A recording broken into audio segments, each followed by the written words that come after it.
Hi friend, welcome to my channel. இன்றைக்கி நம்ம discuss பண்ண போகிற டாபிக், நம்ம மொபைல் தொலைஞ்சு போனால் நம்ம என்னெல்லாம் செய்யணும், தொலைஞ்சு போன மொபைல் ஈஸியாக எப்படி கண்டுபிடிக்கலாம், இதை பற்றி தான் நம்ம இன்றைக்கி பார்க்க போகிறோம். எல்லா மொபைல்லையும் ஐஎம்ஐ நம்பருன்னு ஒரு நம்பர் இருக்கும். இது மொபைல் வாங்கும்போது அந்த கவரில் இருக்கும். அல்ல கவர் மிஸ் ஆகிடுச்சு அப்படி என்றால் உங்கள் மொபைலில் *#06# இதை டைப் பண்ணும்போது நம்ம மொபைல் டீட்டெயில்ஸ் எல்லாமே ஷோ ஆகும். இதில் ஐஎம்ஐ நம்பரும் காணும். இந்த நம்பரை நோட் பண்ணி வச்சுக்கோங்க. இனி நம்ம மொபைல் தொலைஞ்சு போனால் இந்த ஐஎம்ஐ நம்பர் வச்சு ஈஸியாக மொபைல் கண்டுபிடிக்கலாம். நெக்ஸ்ட்டு ஸ்டெப்பு போக முன்னாடி வீடியோ பிடிச்சிருந்தா மறக்காமல் லைக் பண்ணிக்கோங்க. அது மட்டுமல்ல, நம்ம சேனல் ஃபஸ்ட் டைம் விசிட் பண்ணுறவங்களா இருந்தால் சேனல் சப்ஸ்கிரைப் பண்ணி பக்கத்தில் காட்டுற பெல் ஐக்கன் கிளிக் பண்ணி ஆள் கொடுங்க. ஓகே, வீடியோக்குள்ளே போகலாம். இனி நெக்ஸ்ட்டு ஸ்டெப் என்னென்னு பார்க்கலாம். நம்ம மொபைல் லாக்கில் இருந்தாலும் அந்த பவர் பட்டன் ப்ரெஸ் பண்ணி மொபைல் சுவிட்ச் ஆஃப் பண்ணலாம். மொபைல் தொலைஞ்சு போனால் அதை எடுக்கிறவங்க சிலவங்க ஃபஸ்ட்டு செய்கிறது மொபைல் சுவிட்ச் ஆஃப் பண்ணுறது தான். ஸோ மொபைல் லாக்கில் இருந்தாலும் பவர் பட்டன் லாங் ப்ரெஸ் பண்ணி மொபைல் சுவிட்ச் ஆஃப் பண்ணுவாங்க.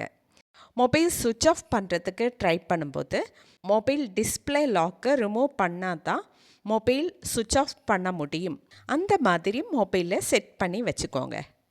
இந்த மெத்தடை செட் செய்து வச்சால் மொபைல் எடுக்கிறவங்களுக்கு மொபைல் சீக்கிரமாக சுவிட்ச் ஆஃப் பண்ண முடியாது.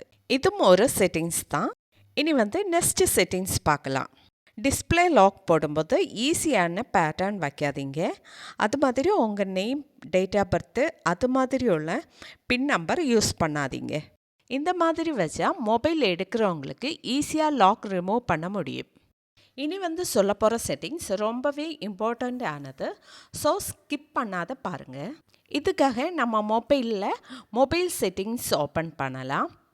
மொபைல் செட்டிங்ஸ் ஓப்பன் பண்ணதுக்கப்புறம் இந்த சர்ச் பாரில் தெஃப்ட் ப்ரொடெக்ஷன் அப்படின்னு டைப் பண்ணி சர்ச் பண்ணிக்கோங்க. இப்போ நெக்ஸ்ட் பேஜ் ஓப்பன் ஆகும். இந்த பேஜில் theft detection lock, offline device lock அப்படின்னு 2 ஆப்ஷன் காணலாம். இந்த ஆப்ஷன் எனேபிளில் இருக்கிறதுனால நம்ம ஃபோன் தொலைஞ்சு போனாலும் அந்த ஃபோன் எடுக்கிறவங்களுக்கு ஃபோன் ஃபேக்ட்ரி ரீசெட் செய்ய முடியாது. அது மாதிரி இந்த சேம் பேஜை ஸ்க்ரோல் பண்ணும்போது ரிமோட் லாக்கு அப்படின்னு ஒரு ஆப்ஷன் காணலாம்.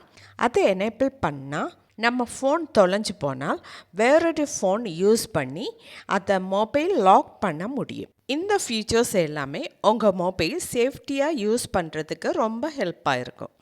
ஓகே ஃப்ரெண்ட், இன்றைக்கி நம்ம டிஸ்கஸ் பண்ணது நம்ம மொபைலில் இருக்க என்னெல்லாம் செட்டிங்ஸ் ஆக்டிவேட் செஞ்சால் நம்ம மொபைல் தொலைஞ்சு போனால் கண்டுபிடிக்கிறதுக்கு ரொம்ப ஹெல்ப்ஃபுல்லாக இருக்கும்.